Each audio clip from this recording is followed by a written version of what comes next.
Welcome back to Kadena's Grantee Spotlight, where we deep dive into projects building on Kadena. I'm Jessica with Kadena. Today, we're talking to the team behind a really exciting project called Wizards Arena. It's an NFT play-to-earn game, and thanks for joining us. This is Ron, and Ron, if you want to take a few minutes to introduce yourself, we'll start from there.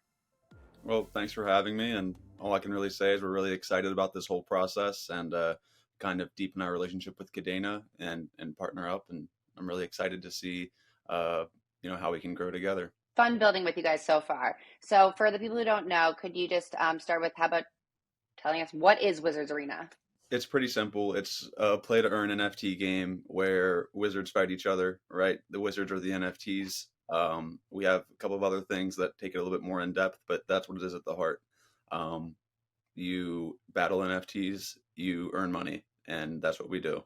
So what inspired the creation of Wizards Arena, and how do the characters, backgrounds influence gameplay? And just if you could just color that a little bit more, we'd love to hear that. So one thing we talk about a lot is nostalgia, right? And so guys like me, we get a nostalgia from games that we used to play way back in the day, like in our childhoods. And so think of like World of Warcraft, or what I really like and what I always draw back to is like the old Pokemon games, like the first ones on the Game Boy. And so that's really what the inspiration is stuff like that. You could say we're kind of nerdy, right? Like, we're playing around with wizards, and it's kind of like, like Dungeons and Dragons and like RuneScape and stuff like that. But that's pretty much what inspired it. And the only difference between like wizards, clerics, and druids, and the character's background is really not much. It's just art. They do have resistances and weaknesses to like specific elements, but other than that, it's just art. Like that's really the only difference. We started the project as an experiment, okay? And so this was pretty much Ilario, he's our dev and our founder, and a bunch of other stuff, pretty much saying, hey, the packed programming language is pretty cool. I want to see what I can build and see if people like it. So it started off as an experiment, and because of that, our first mint was a free mint, right? We're not going to charge people money for something that we don't even know if it's even ever going to be a thing. And so that's what we did. And then it took off. Like, people had to give us a chance. They did the free mint, and from there, people realized that we had something. So then we did another mint, and that's where the clerics come in. And that went extremely well. It sold out in like less than a day. And then a few months later, we had another mint. We had the Druids mint. Cost slightly more because at that time the game has gotten bigger and we had more players. And then that one, the public mint, sold out in like a matter of seconds. I'm pretty sure it was very, very quick. And so that's a little bit of the background of them. The only differences is really is your wizards is it's just a wizard, right? Your cleric is kind of more of like a holy, like religious, like kind of like old school, like priest type thing.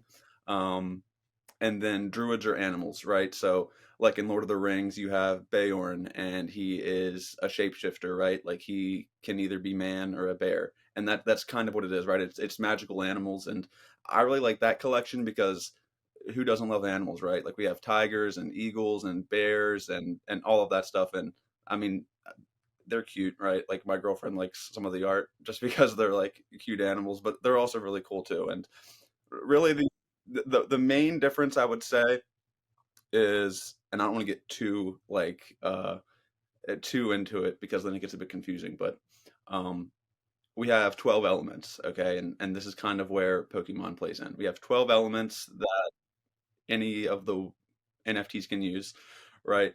And so the first six are like wizard elements. You have fire, acid, ice, wind, dark, and acid, dark, fire, ice, thunder, and wind. Okay, and so those are like what we call the wizard elements. Only wizards use those. They also have resistance and weakness, so they can only resist and be weak to wizard elements because those are the only ones that existed at the time. Then you bring in the clerics. They brought in six new elements, which are a bit cooler. You think of ice and fire and that kind of stuff. It's pretty simple. These are earth, psycho, spirit, sun, undead, and water.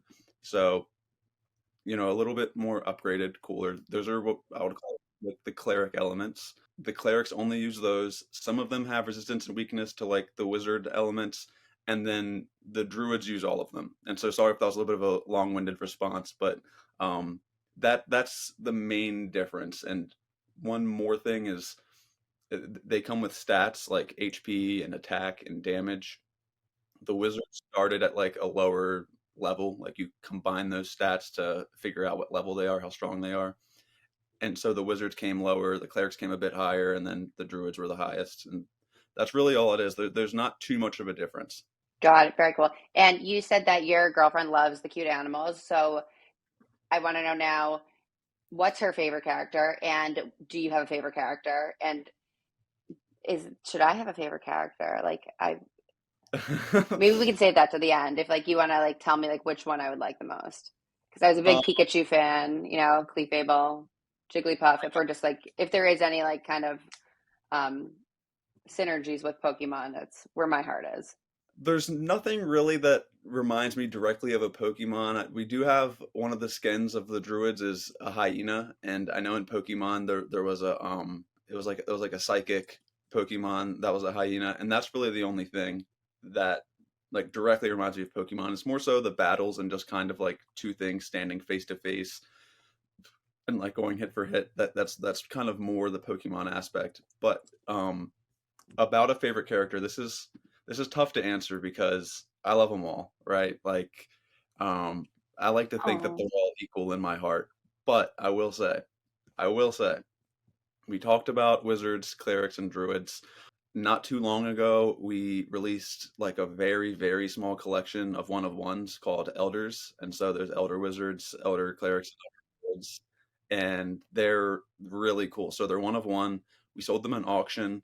Um, some of them sold for like 3,500 Kadena in the auction. So like they were very, very in high demand. One of one. And so those are probably my favorites. But also, I can't knock on the Wizards because they're like the OGs and like my babies, and like that's where it all started from. And like they're super customizable with like the lower stats because then you can really decide, okay, I want this guy to be completely attack or I want this guy to be completely defense. You have a little bit less like leeway when it comes to builds with higher stats like druids. Um, but the druids I love because of their art. Because like I said, like who doesn't love animals? We have like tigers, eagles, polar bears, yeah. snakes, gators. I love the tigers actually. Like I um I had a cat whenever I was younger that he looked exactly like a tiger and his name is Tiggy.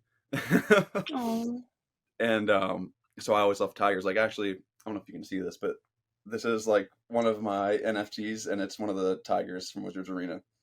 I'm a sucker for anything pixelated. Like Hmm. I love what you guys have put together. It's so fun. How does the tournament system work? Like what are the unique features? Does it bring to the player's experience? Like how do the different elements influence battles? I know it's like a loaded question, but if you could just like speak upon that a little bit, for the people who actually do want to play and not just collect and look at pixelated JPEGs like myself, let's hear that. Of course. So, and I will touch on the pixel thing real quick.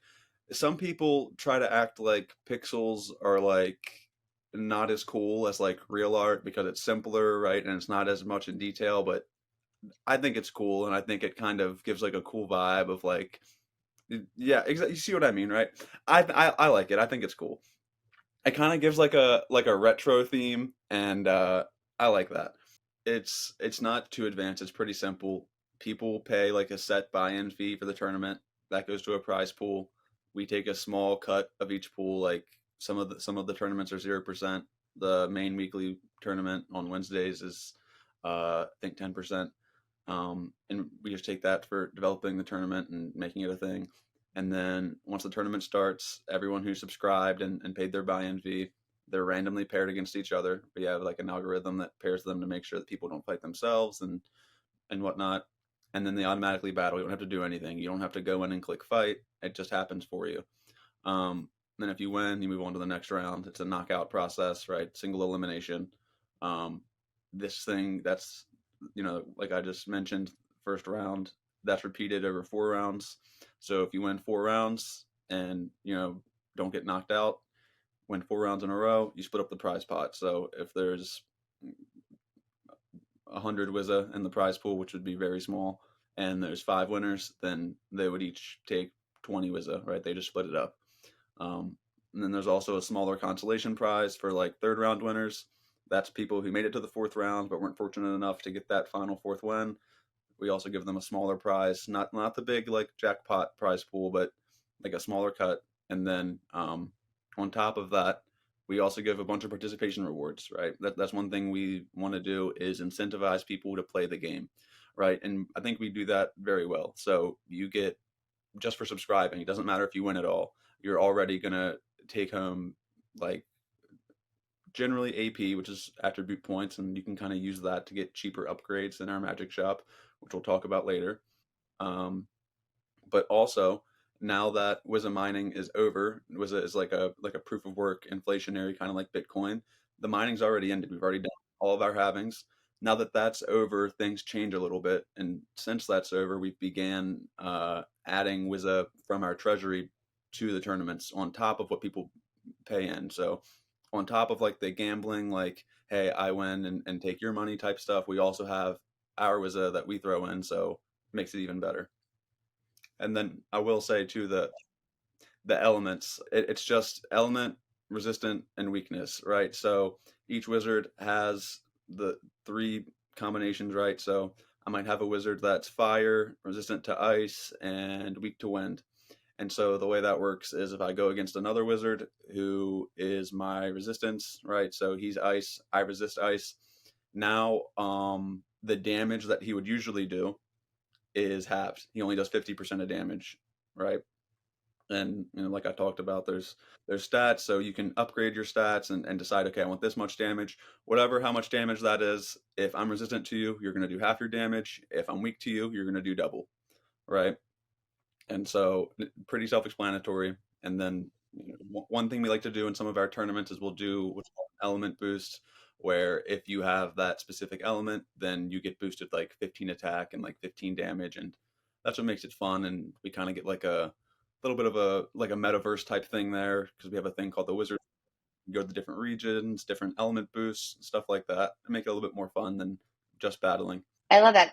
You said one thing I do want to dial back to because it piqued my interest. Can you explain the role of the magic shop and how it enhances like the game's strategic depth? I mean, I hear magic shop and my eyes light up. So just want to touch on that for a second. The magic shop is super important to the project, right? This is the center or like the home of like all the utility you get from your NFT, right? So this is where you can really make the NFT yours, right? So say you buy one from our marketplace. All right, now you have a wizard. Then you can go into the magic shop and you can change its name, change its stats. You can even change the art a little bit. It can be a lot to look at because there's so many things we've added, but anytime we add something to the magic shop, that's another way for you to spend your Wizza, right? And so that's what's really cool about what we've done is we've built our own ecosystem, right? People earn Wizza, they have ways to spend it. I think we were the first upgradable NFT on Kadena, so like whenever you go in and sign a transaction and decide to upgrade your stats, that NFT's metadata actually changes on the blockchain, which is really cool. Really cool.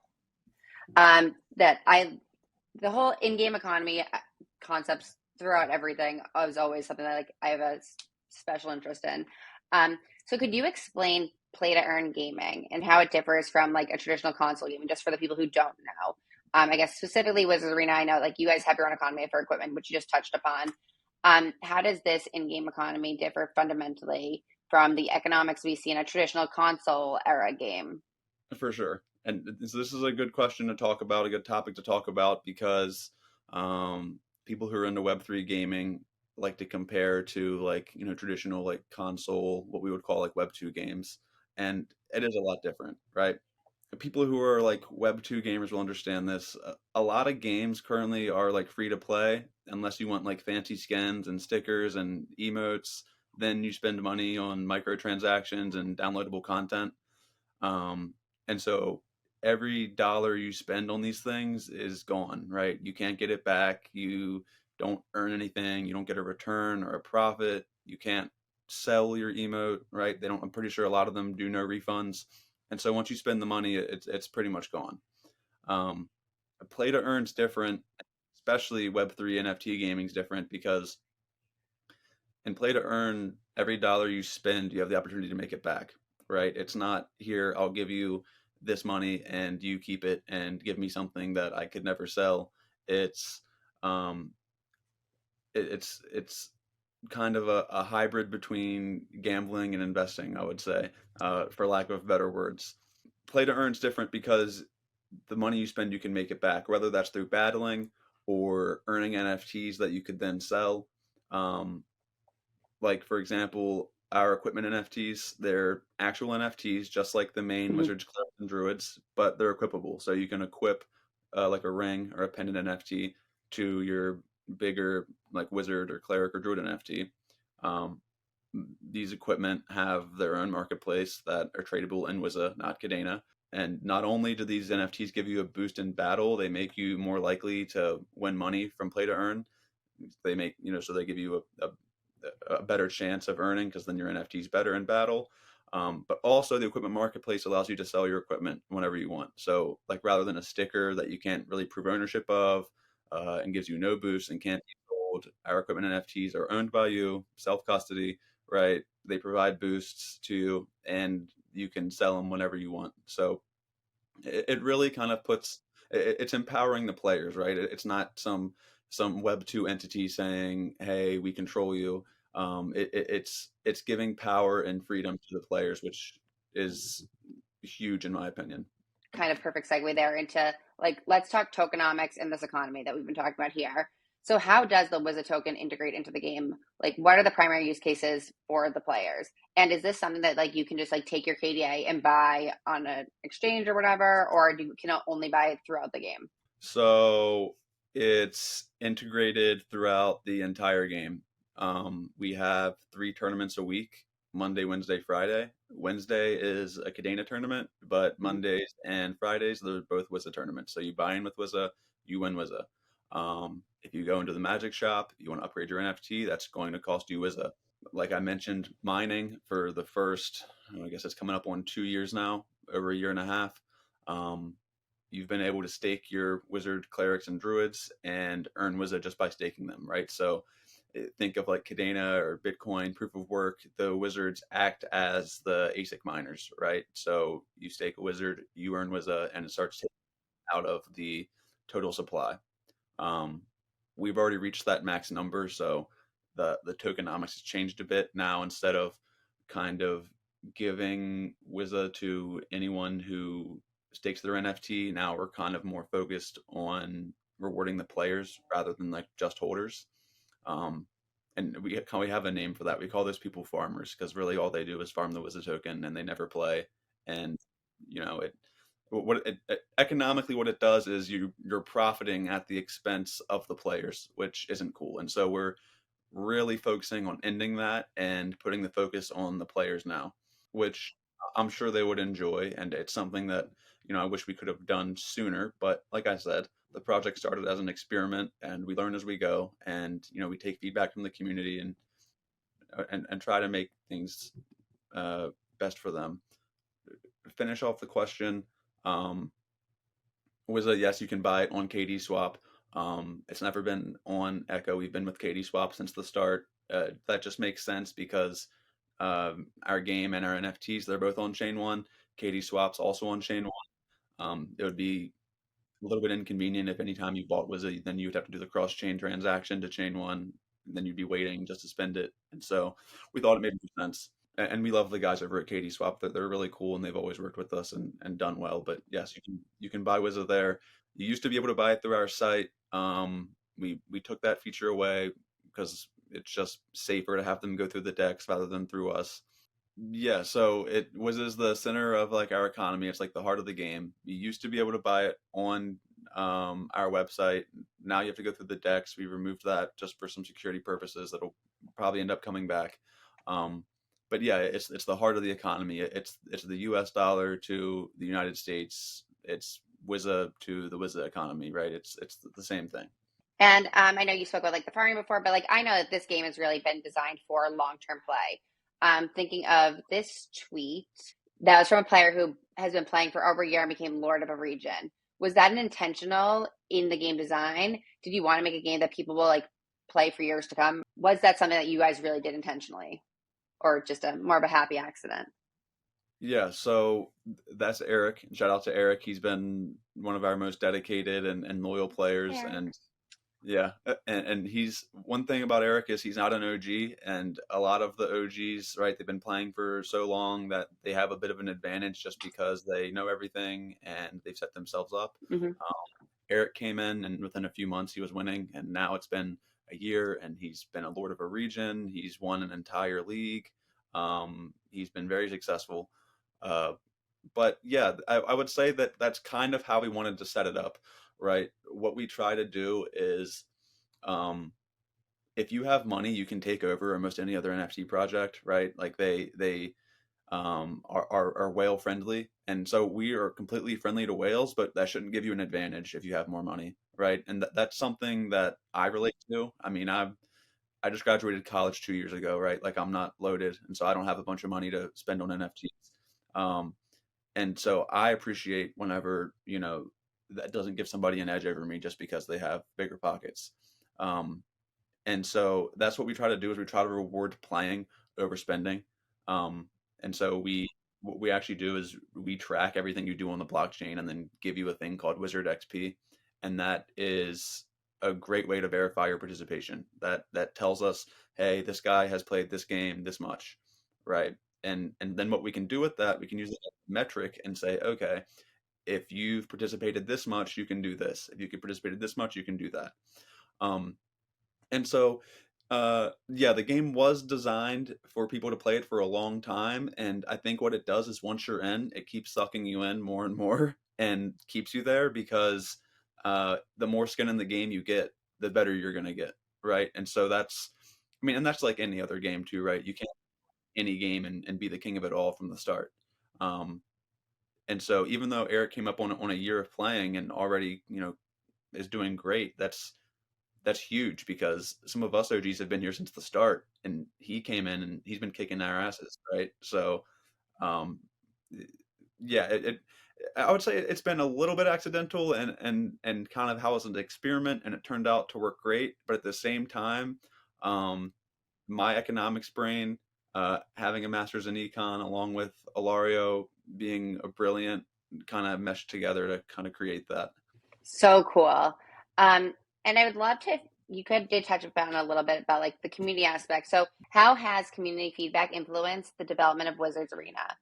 And how has the community contributed to the development and features of the game, particularly with like the tournaments and stuff? So that's one thing that we value a lot, and I think this is one thing that's made people feel special and welcomed, that they feel like they actually have a voice, right? And so with any gaming project, you're gonna have a little bit of like centralization, right?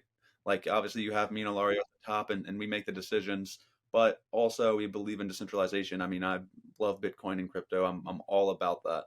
Um, and so we really, really put a lot of stock into the community's feedback. In our Discord, we have a whole channel called the Feedback Channel.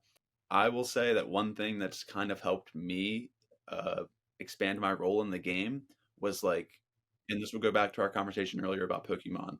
Um, this was whenever I was like first on the project. I'm pretty sure I wasn't even on the team yet. I was just like a community member. We had just started having like fight replays where like you can actually see like two wizards fighting, but it was like very simple. Like you would just have them side by side, and then like no movement or anything.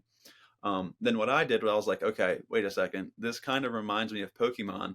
And so I took just like a screenshot of the Pokemon battle and then I edited it and made it like wizardy and like added the wizards over the Pokemons and stuff.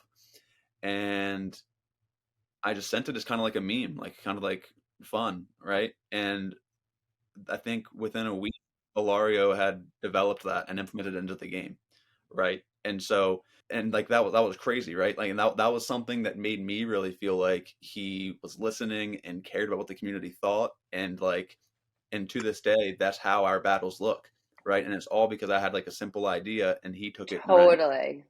And so that's the community feedback is a huge, huge part of our game. I would say it's community built, right? Like if people want to see features, we look into it, see if we can make it happen.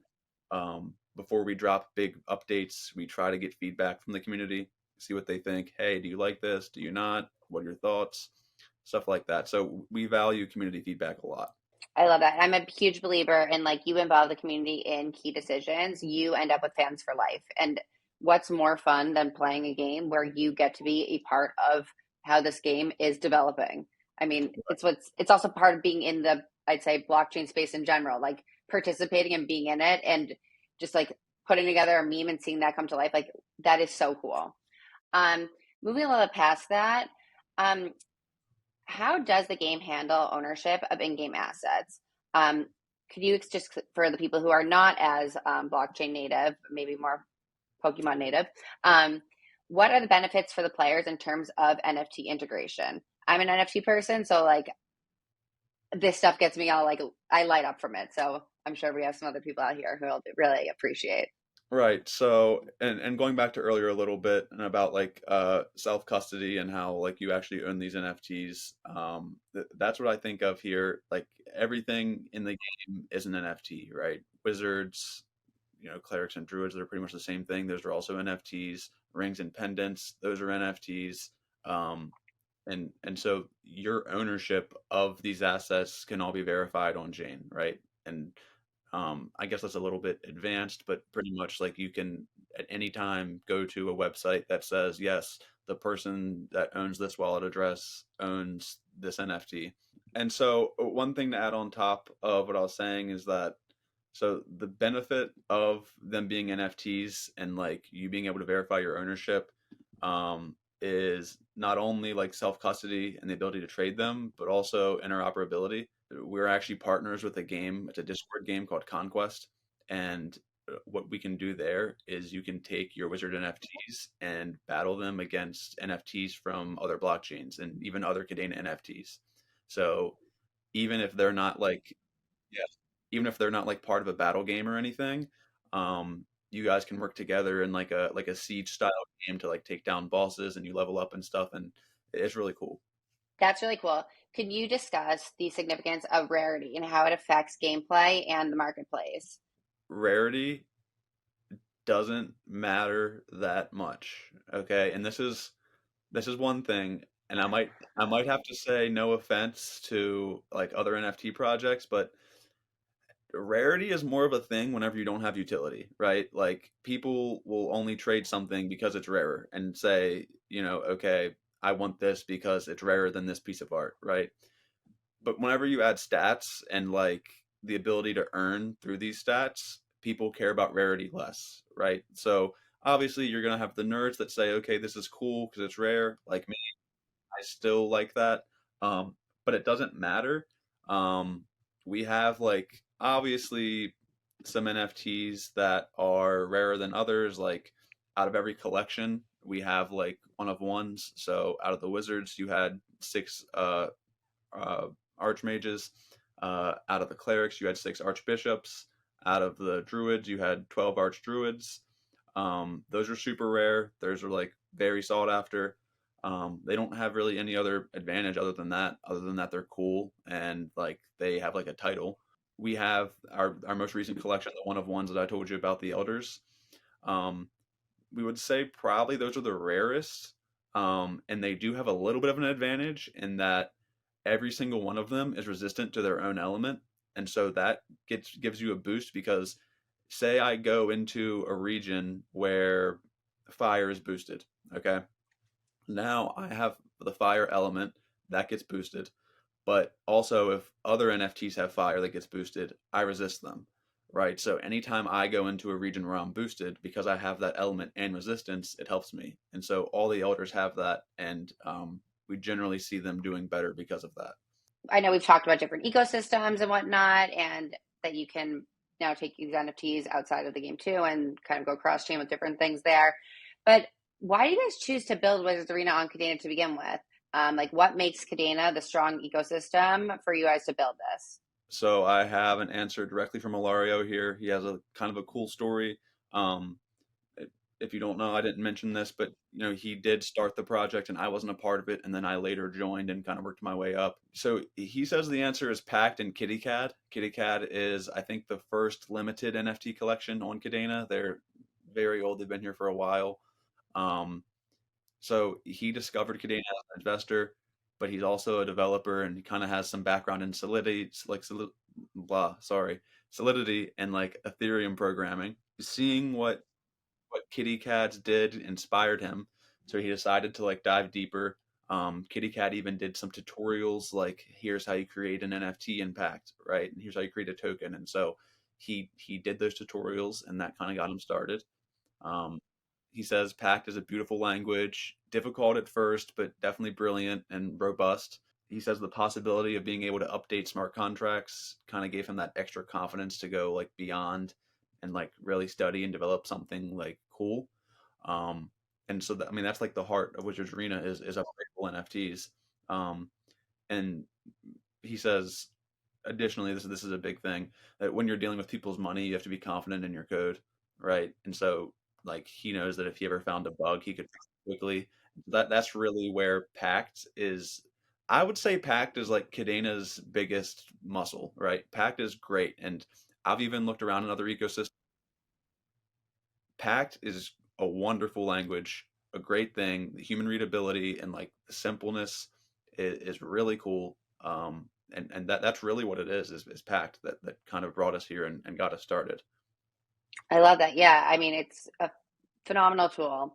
And that really resonated with me as CryptoKitties was my gateway drug to crypto. So there being a similar cat to NFT development story here is like something I'm so on board with. So Alara and I will have to bond over that sometime. Um, and just moving past that, so how will you guys use the grant? Are there any exciting updates that we should be on the lookout for or anything like that?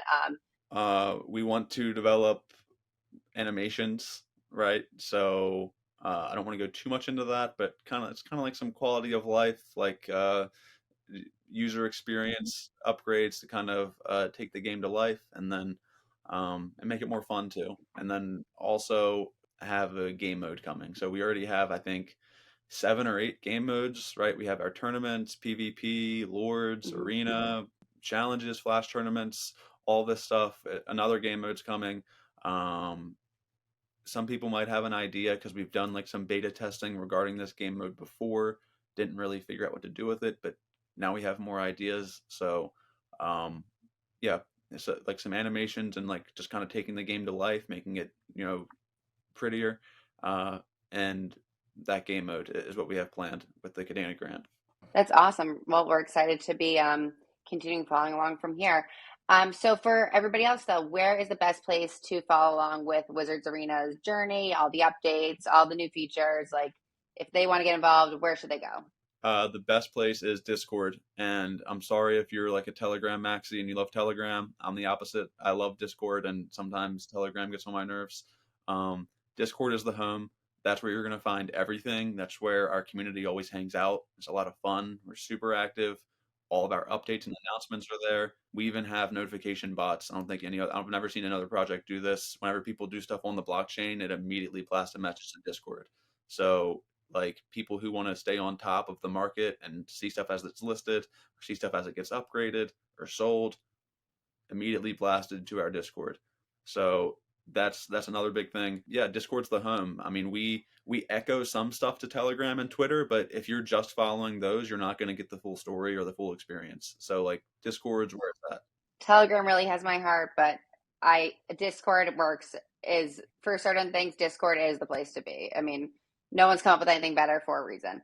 Um, anyway, though, so that's all really exciting, and that's all the questions we had for you today. But thanks again to the Wizards team for joining us today, and be sure to check out Wizards Arena on X and join their Discord to get involved. Subscribe to the Kadena YouTube channel for more grantee spotlights and more. And thanks for tuning in, guys.